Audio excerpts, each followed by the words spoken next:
안녕하세요. 이거비 교수의 신간 읽기입니다. 오늘 리뷰할 책의 제목은 중국은 어떻게 실패하는가? 마이클 베클리, 할 브랜즈지움, 김종수 옮김, 부키에서 23년 2월 6일에 발행하였습니다. 원전은 Danger Zone, 22년에 나온 책입니다. 저자가 2명인데요. 미국 대학의 교수들이고 미국 기업 연구소의 연구원들이며 정부에서도 일한 경력들이 있습니다. 이 책을 선택한 이유는 최근 우리나라가 중국에서 들어오는 사람들에 대해서 코로나 검사와 음성 확인서를 요구한 것에 대해서 중국이 우리에게 거의 보복과 같은 조치를 하는 것을 보고 중국인들이 왜 이렇게 하는지에 대해서 큰 의문을 가지게 되었기 때문입니다. 이 책은 두 파트로 나누어져 있고 8장으로 구성되어 있습니다. 파트 1, 제목은 단 하나의 초강대국을 꿈꾸는 중국. 파트 2, 미국은 어떻게 중국을 봉쇄할 것인가입니다.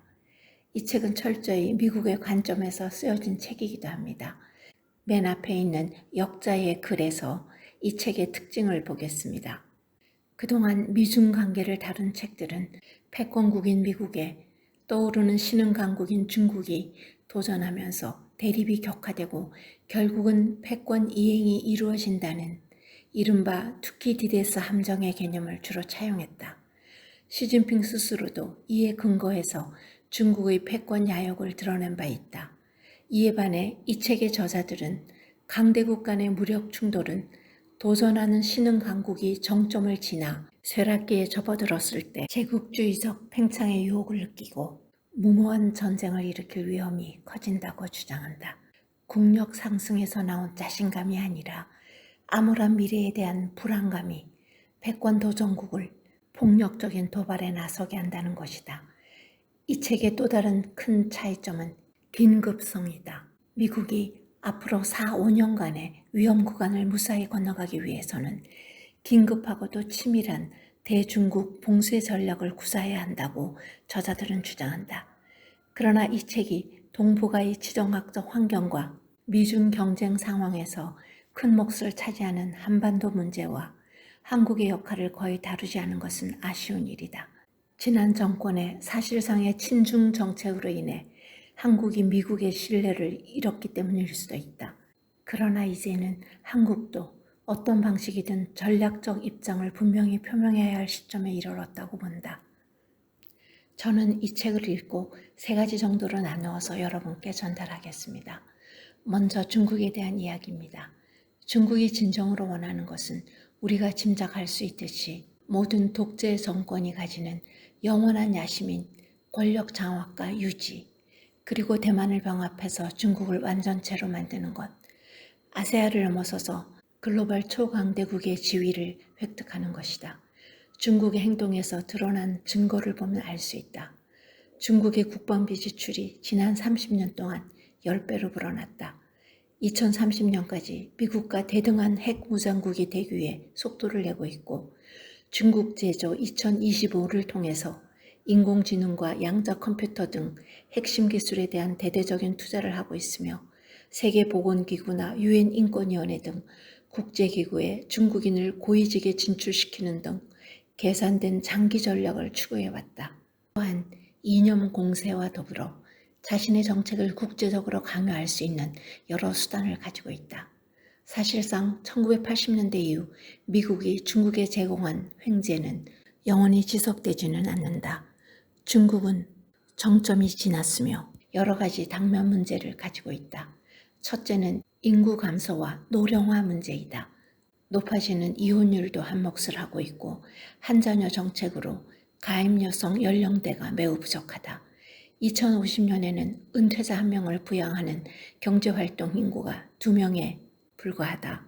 두 번째 문제는 줄어드는 자원이다. 중국의 환경위기는 직접 가본 사람들은 다 안다. 식량 안보 상황도 역시 약화하고 있다. 맹렬한 속도로 성장해온 중국은 세계 최대의 에너지 수입국이 되었다. 페르시아만의 석유 운송에 조금이라도 차질이 빚어지면 엄청나게 큰 에너지 위기에 봉착하게 될 것이다. 세 번째는 제도적 붕괴이다. 2012년에 집권한 시진핑은 현재 신전제주의로 회귀하고 있고 한 사람의 독재자가 종신토록 지배하는 이 체제는 경제 성장의 기반을 잠식할 수밖에 없다. 시진핑은 일관되게 경제적 효율성보다 정치적 통제를 우선시한다. 네 번째 문제는 적대적인 지정학적 환경이다. 2021년까지 대략 12개 나라가 중국의 1대1로 구상해서 탈퇴했고 서방의 경제대국을 포함한 16개 나라가 자국의 통신망을 중국의 영향권으로부터 차단했다. 중국의 상승을 가능하게 했던 초세계화 시대는 끝나고 있다. 다섯 번째는 수렁에 빠진 중국 경제이다. 중국의 공식 GDP 성장률이 2007년 15%에서 2019년 6%로 떨어졌다. 엄밀한 연구 결과에 따르면 중국의 실제 성장률은 대략 공식 발표 수치의 절반 정도라고 한다. 중국 정부가 경제 통계를 조작한다는 사실은 그들도 인정한 바 있다. 중국 지도자들은 다가오는 재앙의 조짐들을 이미 알고 있다. 종합적으로 보면 중국이 지속적으로 심각한 경기 둔화를 겪으리라는 것은 거의 확실하다. 여기에 때맞추어 전략적 포위라는 또 다른 위협이 도사리고 있다. 중국에 인접한 국가들이 속속 적대 국가로 돌아서고 있다. 대표적으로 인도, 호주 등이다.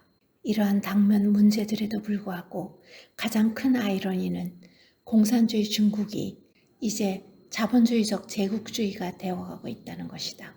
2008년 이래 중국은 수조 달러 이상을 외국인에게 빌려주고 중국의 상품과 서비스를 구매하도록 만들어 중국 경제를 계속 돌아가게 했다. 그리고 그동안의 수익을 활용해서 연구개발 투자를 크게 늘리고 외국의 기술을 사거나 훔치며 보조금과 무역 장벽을 이용해 중국 기업을 해외 경쟁으로부터 보호하는 방식으로 중국 스스로 기술 강국이 된 것이다.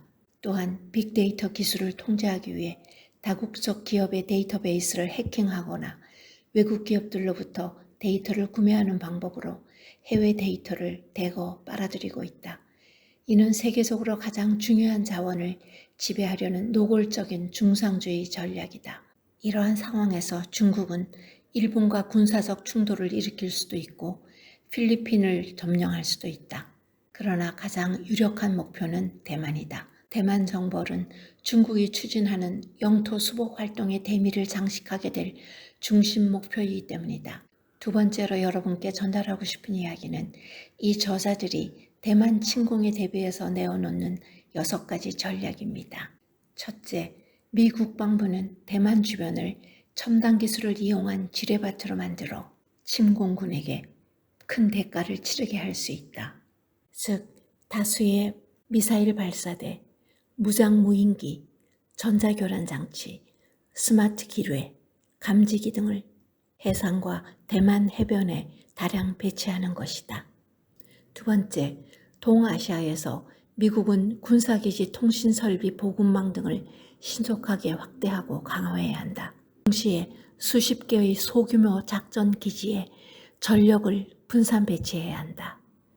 세 번째, 미국은 대만이 스스로를 방어할 수 있도록 도와야 한다.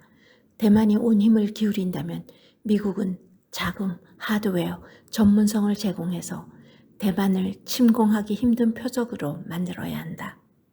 네 번째, 미국은 지정학적으로 불리한 요소를 줄이고 다른 수단이 효과를 발휘하도록 시간을 벌 필요가 있다. 그러자면 대만 인근에 미국의 군사적 존재감을 높여야 한다.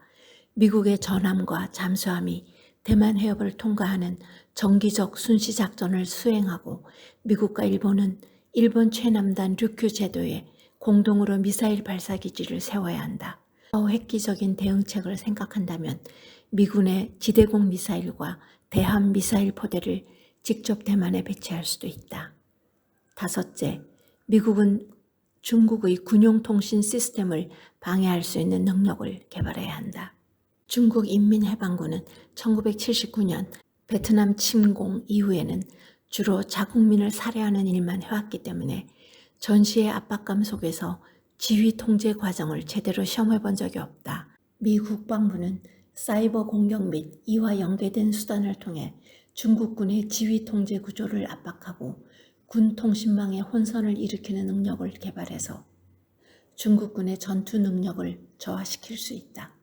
마지막으로 미국은 중국으로 하여금 대만 전쟁이 길어질 뿐만 아니라 범위가 확대될 수 있다는 점을 깨닫게 할 필요가 있다. 미국이 전쟁에 동원할 수 있는 동맹국과 동반 국가가 많을수록 중국이 전쟁을 벌일 수 있는 요인은 줄어든다. 어떤 나라도 대만을 군사적으로 구원할 수는 없지만 중국이 대만을 침공하면 그 전쟁은 전 세계 선진 민주주의 국가와의 대결로 전환되도록 도울 수는 있다. 이 책의 저자들은 단기적인 조치는 긴박하게 그리고 현명하게 해야 하고 중국과의 문제는 결국 장기전으로 가는 것이기 때문에 장기전을 위한 10가지 조언이 이 책에 나와 있습니다.